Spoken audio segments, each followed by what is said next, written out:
Started in the year of 2020. Weekly episodes, there are plenty. Some are serious, some are funny, oh yeah.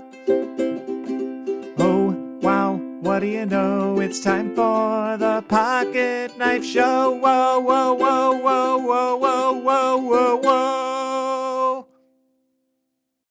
Hey, it's Mike on the mic again for another episode of the Pocket Knife Podcast. I owned a blue beret for about 24 hours. It came into my possession because my mom wanted to get a beret for her upcoming trip to Paris. In her mind, no trip to France would be complete without a bit of French fashion on her head. I showed her a blue beret on Amazon. She liked it, but wanted to think about her purchase a bit more. Maybe she wanted red. While she was making up her mind, I put the beret in question on my Amazon gift list. A few days later, I heard from my brother. He'd helped my mom get a beret. Awesome, I thought. That's one thing off my to-do list. I promptly forgot about the whole thing. A few weeks later, my wife's family got together to celebrate June and July birthdays. I was one of the honorees. I opened the first gift bag handed to me. It was a book, some coffee, and a 3D printed winged shoe, like the ones on track uniforms. A few minutes later, I pulled tissue paper from a second bag. I peered inside. What was this blue thing? It took a second. Then I burst out laughing. My in-laws had bought my mom's beret for my birthday.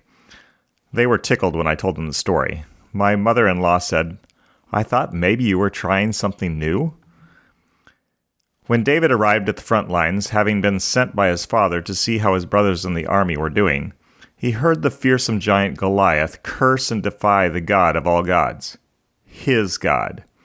He was furious and immediately began asking, "Who does this guy think he is?" Word got to Saul that there was a man willing to face the behemoth. David was called to the king's tent. Saul questioned the young man about his intent, and David recounted his exploits in the field.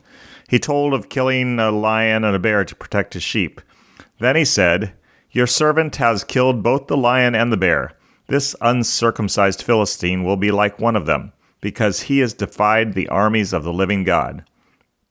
Impressed with David's bravery, Saul agreed to let him champion Israel's cause against the Philistine. But first, David, in the king's mind, needed a bit of proper protection. Saul suited his new recruit up in some armor. David tried walking around in this get-up. Couldn't do it. "I cannot go in these. I am not used to them," he said. So he took them off. Then he took his staff in his hand, chose 5 smooth stones from the stream, put them in the pouch of his shepherd's bag, and, with his sling in hand, approached the Philistine. Goliath saw someone coming.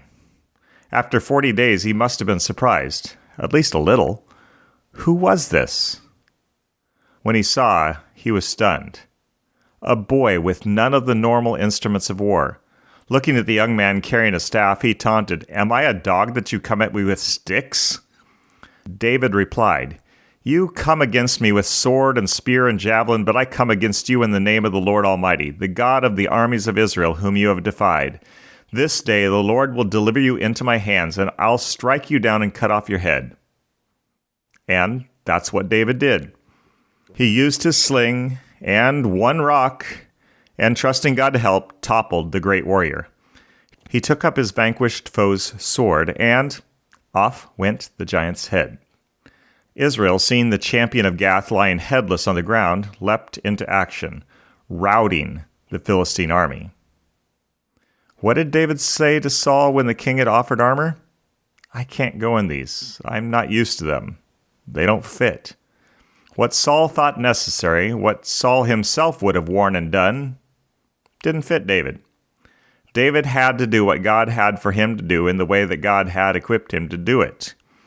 Each and every believer has a calling from God. They have unique gifts God can and does use for his glory. How I serve God is not going to be the exact way anyone else does. Even other preachers and teachers and pastors won't be an exact copy of me in the way they act or dress or talk or prepare or anything. You will, I hope, serve God in some way, and it won't be the same way I do it or anyone else does it. Trying to do what I do exactly as I do it, you cannot do that. You're not used to it. It doesn't fit. It's not your God-given way to operate. So serve Him in the way God has equipped you to serve. Back to my hat, or my mom's. I suppose I could have saved the beret and passed it on to others as a perpetual gag gift. That would have been fun, but I didn't do it. Instead, after confirming my mom already had a blue beret, I went through the Amazon return process, dropped a box with my briefly owned French headgear in the UPS drop box downtown, and got a refund. The money my loving in-laws had spent on my odd wish went towards something else I wanted. Something I'll actually use, something which fits me. And yes, I have properly thanked my in-laws for their thoughtfulness. Merci beaucoup.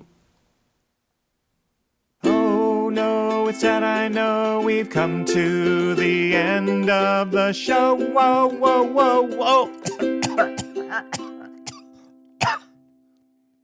See you next time.